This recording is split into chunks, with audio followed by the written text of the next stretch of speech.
Hello नमस्कार, आपल्या YouTube चॅनलमध्ये आपलं स्वागत आहे। तर हे बघा, मी इथे सुके छोटे छोटे बांगडे घेतलेले आहेत 5-6। ह्याचं आज आपण तिकलं करणार आहोत। तर हे आधी स्वच्छ आपल्याला 2-3 वेळा हे साफ करून स्वच्छ धुवून घ्यायचे आहे। आणखी नंतर आपल्याला ते तिकलं करायचं आहे। तर पूर्वी हे बघा, इथे मी मिक्सरचं भांडं घेतलंय। ह्यात आपल्याला थोडं ओलं खोबरं, 7-8 लसूण पाकळ्या, 4-5 तिरफळ, 1 चमचा धने आणि अर्धा कांदा घालायचा आहे। मी आज ह्याच्यात सुकी मिरची घालणार नाहीये। आज मी ह्याच्यात 2 चमचे आपला मिरची पावडर टाकणार आहे। तुम्हाला जसं पाहिजे असेल त्याप्रमाणे तुम्ही मिरची पावडर टाकू शकता। आणि थोडीशी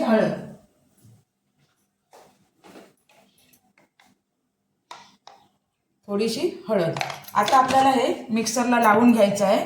चला तर आपण हे वाटण तयार करून घेऊया आणि मच्छी सुद्धा धुवून घेऊ। हे बघा, आपलं आता वाटण तयार आहे तिकल्याचं। आता आपण मच्छी स्वच्छ धुवून घेऊया।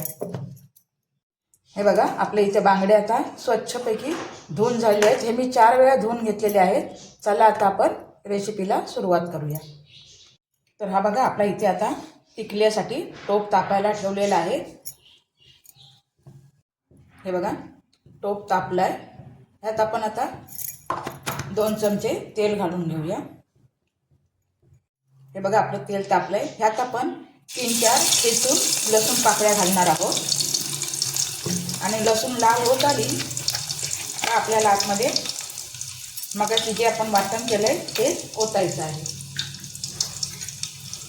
हे बघा, आपली लसूण लाल झाली आहे।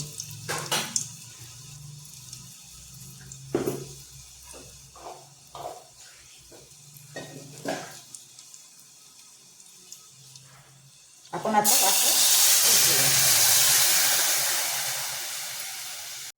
हे बघा, आपण एवढं असं पाणी थोडंसं ॲड केलेलं आहे त्याच्यात वाटणं। ह्याला आता आपण उकळी यायला द्यायची आहे। थोडी उकळी आली का लगेच आपण आतमध्ये मच्छी घालणार आहोत। थोडीशी कोथिंबीर टाकून घेऊया आणि थोडंसं चवीपुरतं मीठ आधीच घालून घ्यायचं आहे। कारण आपल्याला ती सुकी मच्छी जी आपण आत घालणार आहोत ना, ती घातल्यानंतर आपल्याला ढवळायचं नाही आहे। सतत आपण ढवळत राहिलो तर ती विस्कटून जाते त्याच्यामुळे।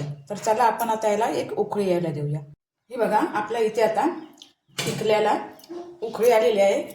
त्यात आपण 4 झेजरून अशी तिरफळ घालणार आहोत, 4 कोकमं आणि आपली ही मच्छी। ही मच्छी आपल्याला एकदम हलक्या हाताने एकदा परतून घ्यायची आहे आणि मंद आचेवर शिजायला द्यायची आहे। आता आपल्याला ही ढवळत राहायची नाही आहे सारखी। तर बघूया आपण आता थोड्या वेळाने। हे बघा, आपलं आता तिकलं तयार आहे। तर नक्की तुम्ही पण हे ट्राय करा अशा पद्धतीने। आणि व्हिडिओ आवडला तर नक्की चॅनलला सबस्क्राईब करा। आता आपण उरलेली थोडीशी कोथिंबीर आहे ती पण आपण वरती टाकून घेऊया। चला तर भेटूया आपण अशाच एका नवीन व्हिडिओमध्ये। तोपर्यंत सर्वांना बाय बाय।